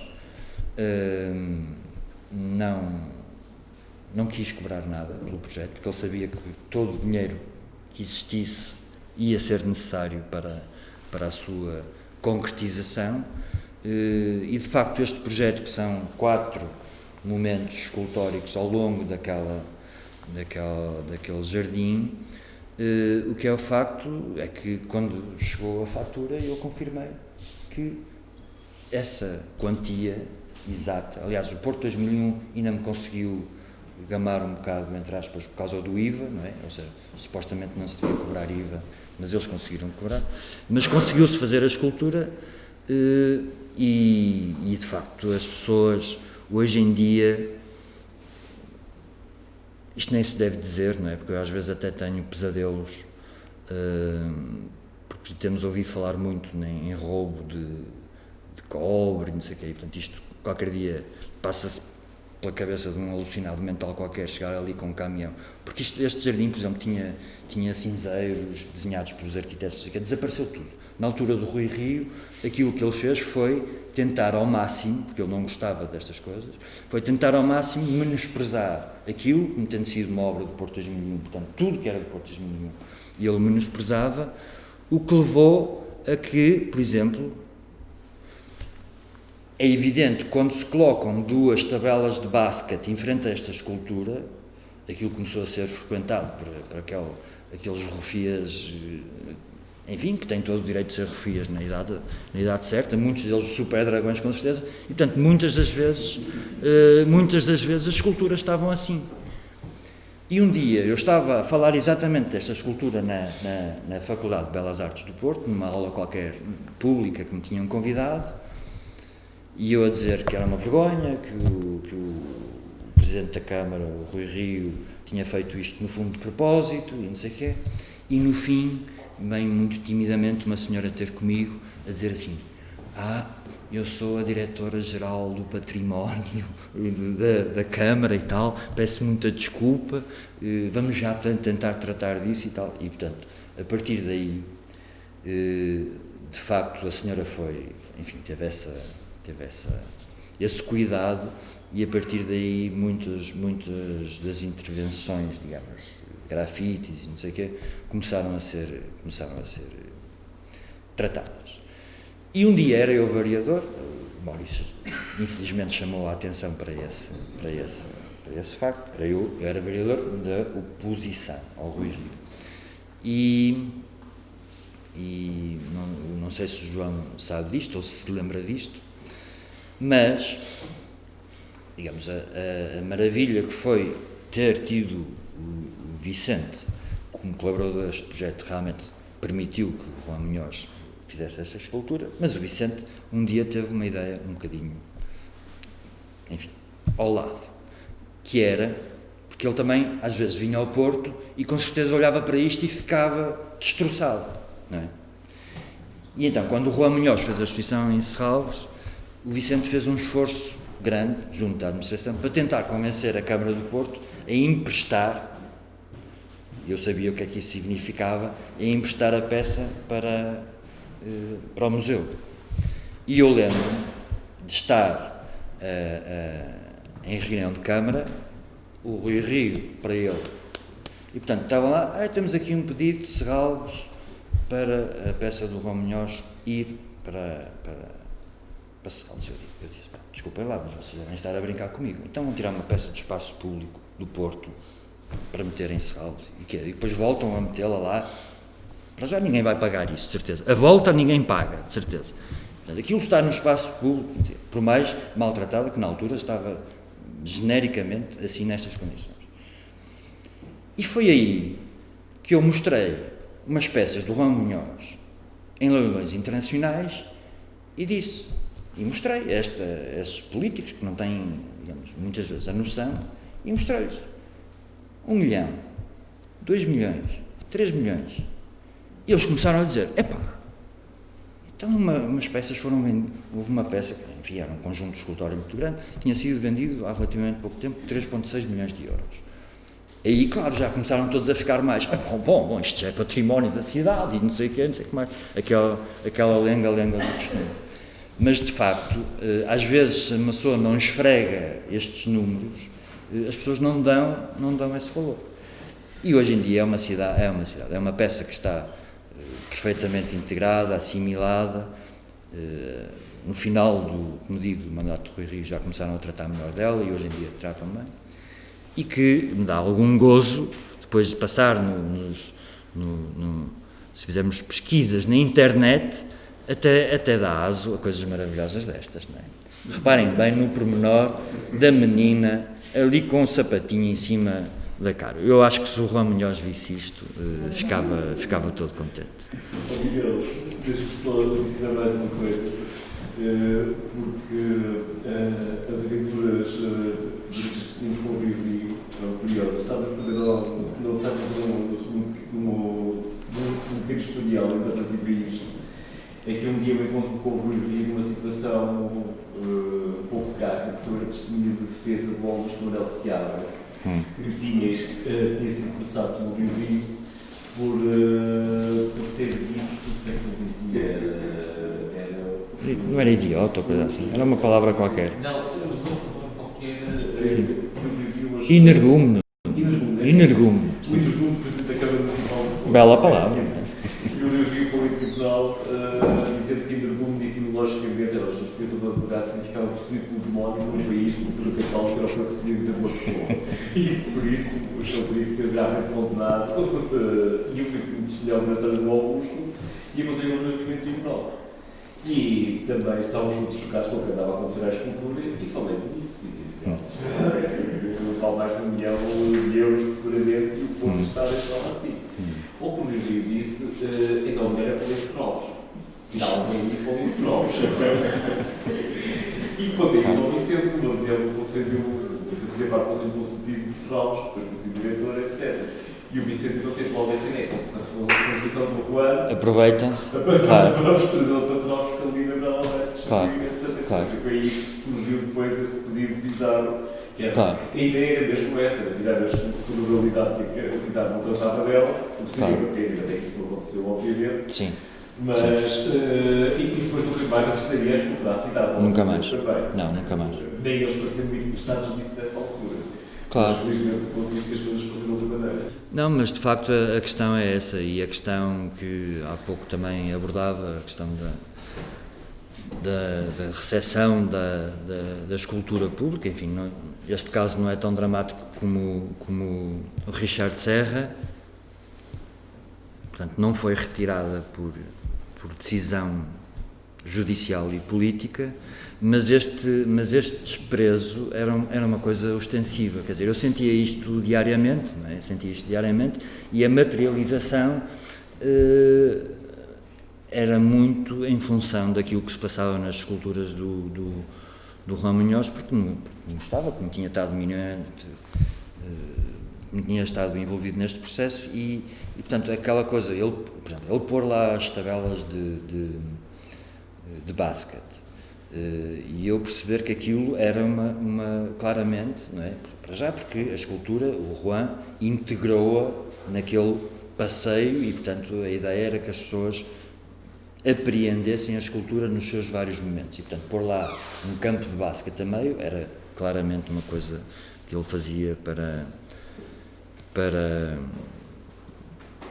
enfim, para marcar um território qualquer, que era o dele, mas isto passou-se com a mesma coisa com a Casa da Música, não é? Também eu era vereador, e só para terem essa noção, durante meses e meses e meses, o discurso do Rui Rio e da sua entourage era: a Casa da Música é um desastre, isto aqui o que é que se fez nesta cidade. Aliás, houve um administrador que estava lá na Casa da Música que chegou a dizer que o tal queria fazer um elevador para o... Não é? Que aquilo era um crime, mas ele queria fazer um elevador lá dentro para o gabinete dele, não é? Coisas extraordinárias. Mas chegou a dizer que estes tipos, estava eu um dia a ver televisão, estes tipos do Porto de 2001 roubaram mesas do CISA. E um gajo diz isto na televisão. E a exposição do Porto de 2001 que se fez com o CISA era uma exposição de arquitetura japonesa, que as mesas eram ainda mais frágeis do que as mesas que a Cecília fez, estas, porque eram 2 tampos de tabopã com cavaletes. E, portanto, foram essas mesas do CISA que desapareceram. Claro, no fim da exposição, no meio daquela coisa toda, foi para o lixo aquilo tudo. Mas esses personagens, que a Casa da Música era terrível, só ficaram, digamos, mais pacificados quando de repente o New York Times faz uma reportagem enorme sobre o Rem Koolhaas e a Casa da Música do Porto, e então aí já começam a integrar aquilo como um património deles e não sei o que mais. E a verdade é que a história da arte está cheia destes exemplos. Aliás, houve coisas, havia num projeto que o Miguel comissariou com o Vicente, comigo, no Porto 2001, precisamente, o Squatters, fizemos um projeto de residência de artistas, porque uma colaboração social com os artistas, obras na coleção de Serralves, etc. E pensávamos, sonhávamos nessa altura que esses espaços podiam ficar para a residência de artistas, estudos de artistas, etc. E depois entregou esses estudos à Associação Portuguesa de Treinadores de Futebol. Isto num político que dizia que, por sua vez, já a imprensa que fazia uma campanha contra o futebol e a pressão de futebol e não sei o que mais, etc. Mas, não, é engraçado porque aquilo era cirúrgico, não é? Era mesmo cirúrgico. Bom, falei demais e espero que tenham alguma questão a colocar.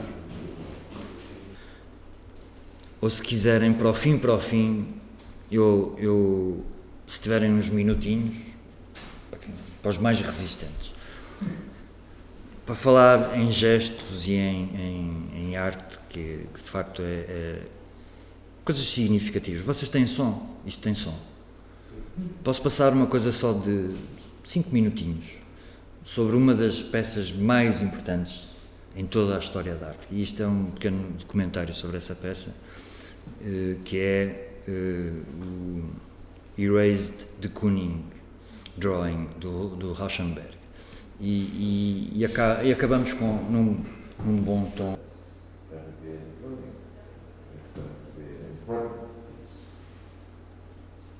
You see how ridiculous in order to make this work.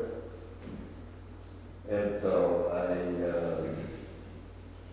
bought a bottle of Jack Daniels and went up and knocked on his door and prayed the whole time that he would be home, and then that would be the work that he was on. And after a few awkward moments, I told him what I had in mind. And he said that he understood, but that he wasn't for it. And I was hoping that he would forgive it, and that would be the work. I'm shocked. I would expect the Kooning to turn on the ugly side. He couldn't make him more uncomfortable. He took the paint that he was working on off the easel. I don't even know if he was doing this consciously.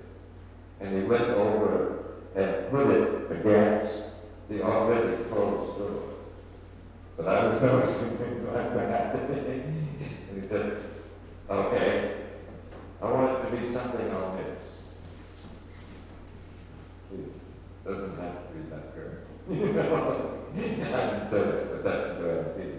I can't remember. And I'm going to give you something really difficult to erase. And he gave me something that had charcoal, oil paint, pencil, crayon, and I would spend a month erasing that little drawing this big. And on the other side is one that isn't erased. The documentation is built in. I think it was psychological in the sense of what they're going to do, challenge the reigning master. Even though he loved Kooning, he was the greatest of the artists. And then it was great. It's an immense scandal. How could you erase this masterpiece? And not only did you presumably take something out of the history of art, but she wasn't fake property. They think it was a gesture, protest against abstract expressionism. Because it's a very complicated story. And I don't think most people would think this way. And so it is hard for them to think of that. Or just a pure act of destruction. Vandalism is the alternative.